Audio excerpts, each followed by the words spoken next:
Há mais de 2000 anos, um pequeno grupo de homens e mulheres da antiga Judéia do primeiro século se tornaram a última resistência e teriam escolhido abrir mão da própria vida ao invés de sofrer a escravidão ou a morte pelas mãos do Império Romano.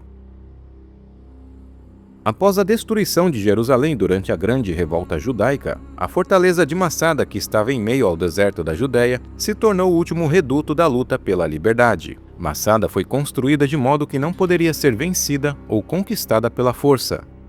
Situada no topo de uma enorme montanha rochosa e plana, ela estava cercada de grandes penhascos. Essa fortaleza era praticamente invencível, até cruzar com os romanos.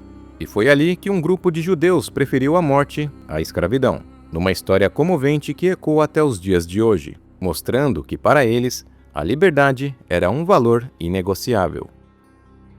A impressionante fortaleza foi originalmente construída por Herodes o Grande, como um refúgio contra possíveis revoltas do próprio povo. Herodes não poupou recursos. Mandou erguer 2 palácios suntuosos, depósitos cheios de provisões e um avançado sistema de captação de água, capaz de armazenar mais de 40.000 metros cúbicos nas cisternas esculpidas na rocha. Após a morte de Herodes o Grande, por volta de 4 a.C., seu filho Herodes Arquelau herdou o trono, e com ele, Massada. Mas seu governo foi marcado por incompetências e desordem. Várias revoltas eclodiram, culminando em uma repressão brutal, onde cerca de 2.000 judeus foram crucificados, especialmente durante os festivais de peregrinação em Jerusalém. Diante do caos, Roma interveio. Arquelau foi deposto e exilado na Gália, e Massada caiu no esquecimento até ser ocupada por uma pequena guarnição romana.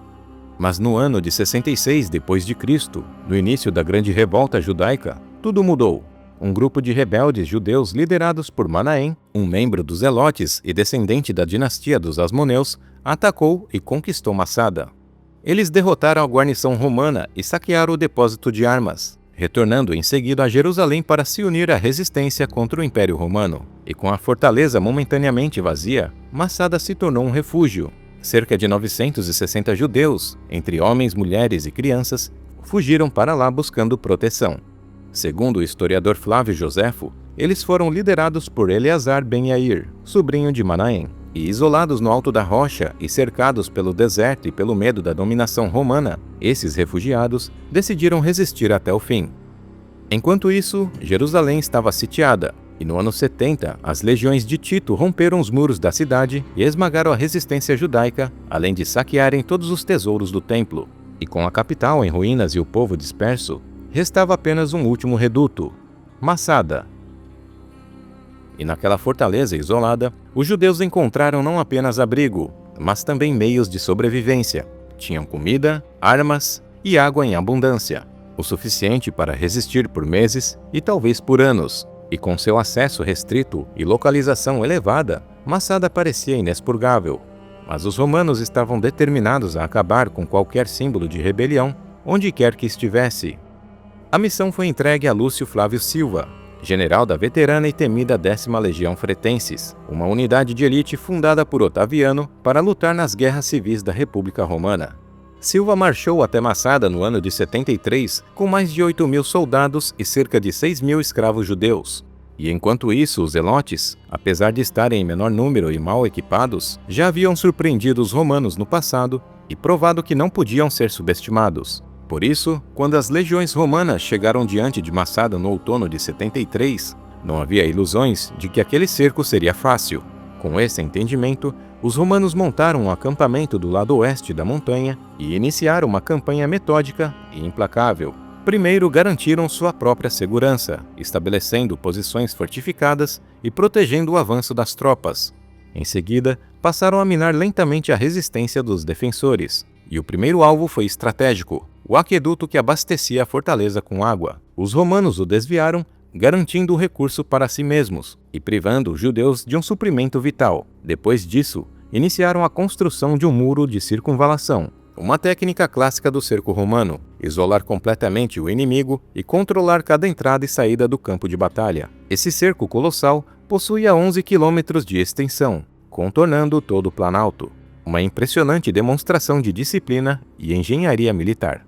Durante 3 meses, os romanos aguardaram a rendição dos rebeldes, Mas dentro de Massada não havia escassez e os rebeldes não tinham a mínima intenção de se render. Eleazar e seus seguidores permaneceram firmes, mas por outro lado, a paciência dos romanos estava se esgotando. Além do mais, o general percebeu que os seus recursos acabariam muito mais rápido que o dos rebeldes, e que uma ação mais contundente era necessária.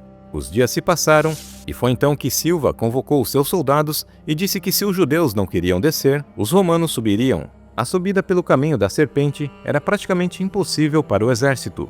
O caminho era tão estreito que 2 soldados não podiam caminhar lado a lado, frustrando qualquer tentativa de ataque, além de se tornarem alvos fáceis.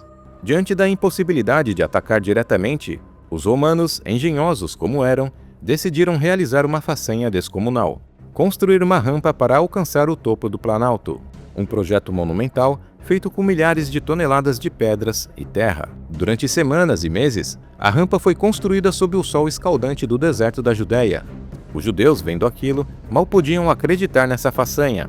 Eles assistiam dia após dia à aproximação inevitável da própria destruição.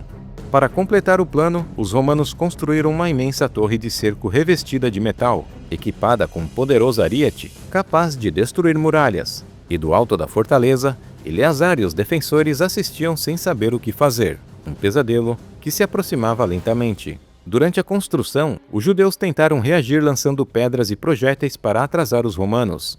Mas os romanos passaram a colocar escravos judeus na linha de frente das obras, e vendo seu próprio povo sendo usado como escudo humano, os defensores cessaram o ataque. A dor de atingir os seus era insuportável. Quando a rampa foi concluída, a torre avançou. Os soldados romanos, com suas máquinas de guerra, começaram um bombardeio através das balistas, forçando os defensores a recuarem da muralha principal. E com um caminho livre, a torre de cerco avançou até o topo e o ariete começou a golpear os muros de Massada.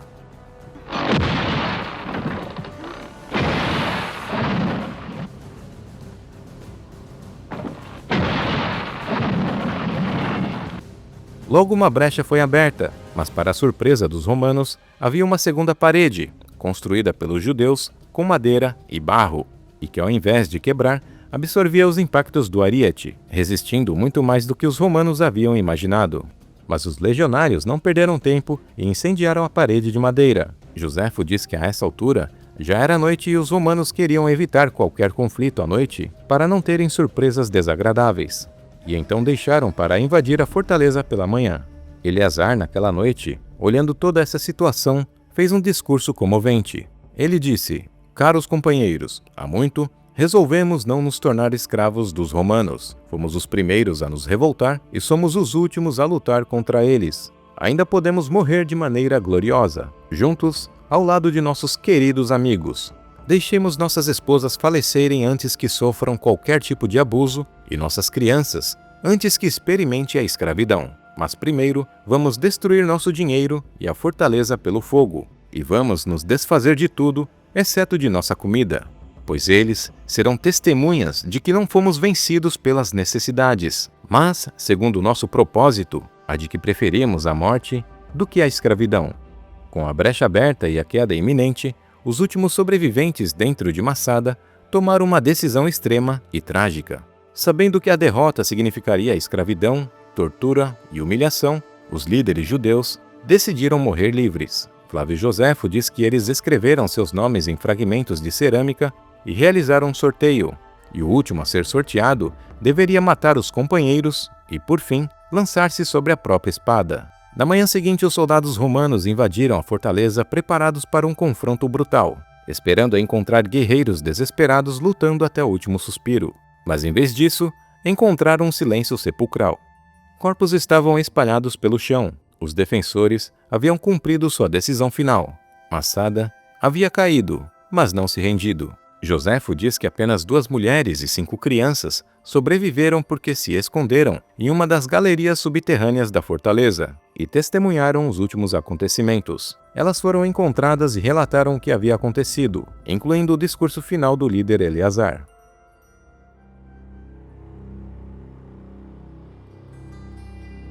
Quase 8 anos após o início da Grande Revolta Judaica, o domínio romano se consolidava com sangue e destruição. E Massada foi o último grito de liberdade. Hoje, Essa imensa rocha no deserto da Judéia é muito mais que um sítio arqueológico. É um símbolo nacional em Israel de coragem, sacrifício e heroísmo. Uma lembrança eterna de que, mesmo diante de forças esmagadoras, a dignidade de um povo pode permanecer inabalável.